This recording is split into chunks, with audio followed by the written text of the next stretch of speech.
Chers enfants, bonjour. Aujourd'hui, on va terminer ensemble la leçon de l'impératif. Alors, on avait su comment on fait l'impératif avec les verbes du premier groupe et du deuxième groupe. Maintenant, on va savoir comment on va faire le temps impératif avec les verbes pronominaux. Alors, qu'est-ce que ça veut dire un temps impératif? Alors, le temps impératif, ça sert à donner un ordre, ou bien un conseil, ou bien pour faire une forte recommandation, et pour la forme de politesse aussi, comme une prière, comme si on veut prier quelqu'un de faire quelque chose. Alors, bon, l'impératif des verbes pronominaux. Alors, on avait dit que les verbes pronominaux, ce sont les verbes qui sont précédés par un pronom réfléchi qui est ce. Alors, le ce, ça se transforme selon le sujet du verbe. Alors, si par exemple c'est le je, c'est le sujet je, alors ça va être me. Alors avec tous les autres temps, comme le présent, le futur, le passé composé. Mais alors le je, ça prend me. Le tu, ça va être te. Le il, elle et on, ça va être ce. Pour le nous, ça va être nous. Pour le vous, ça va être vous. Et pour le il avec s et elle avec s, c'est ce. Mais voyons pour les verbes pronominaux au temps impératif. Alors, le pronom réfléchi va être un peu différent. Ça va changer. Alors, voyons comment ça va être.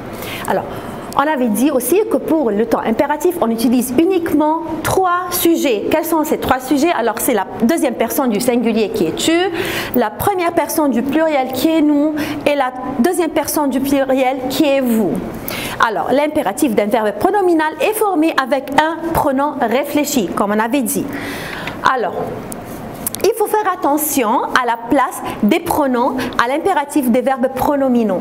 Alors, aux verbes pronominaux, les pronoms compléments viennent après le verbe, non pas avant le verbe comme tous les autres dans les autres temps. Alors, il faut donc utiliser les pronoms disjoints, ça veut dire toi pour le tu, nous pour le nous et vous pour le vous, et de les attacher au verbe avec un tiret. D'accord? Et alors, ils sont placés où? Ils seront placés après le verbe dans le temps impératif.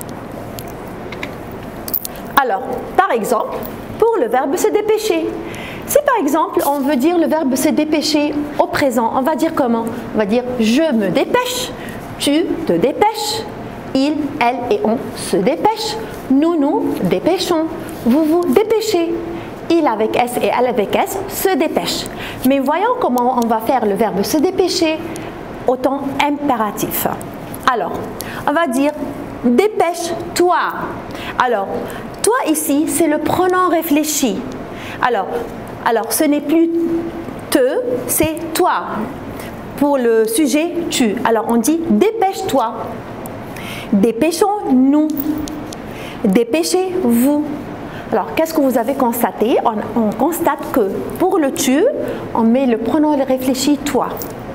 Et pour le nous, ça reste tel qu'il est, c'est nous. Et pour les vous, c'est vous. Mais faites attention que ça vient toujours maintenant après le verbe. Premièrement, ça vient après le verbe.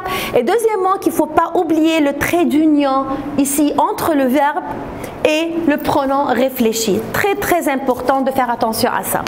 Bon. À l'impératif affirmatif, les pronoms réfléchis, me et te, deviennent respectivement moi et toi et viennent après le verbe.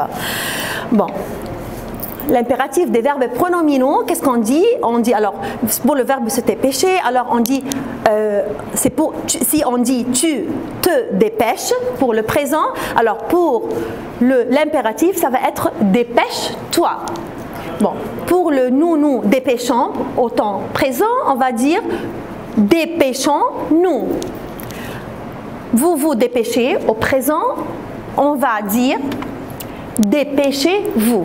Alors, attention, le te va être toi, le nous et le vous restent tels qu'ils sont.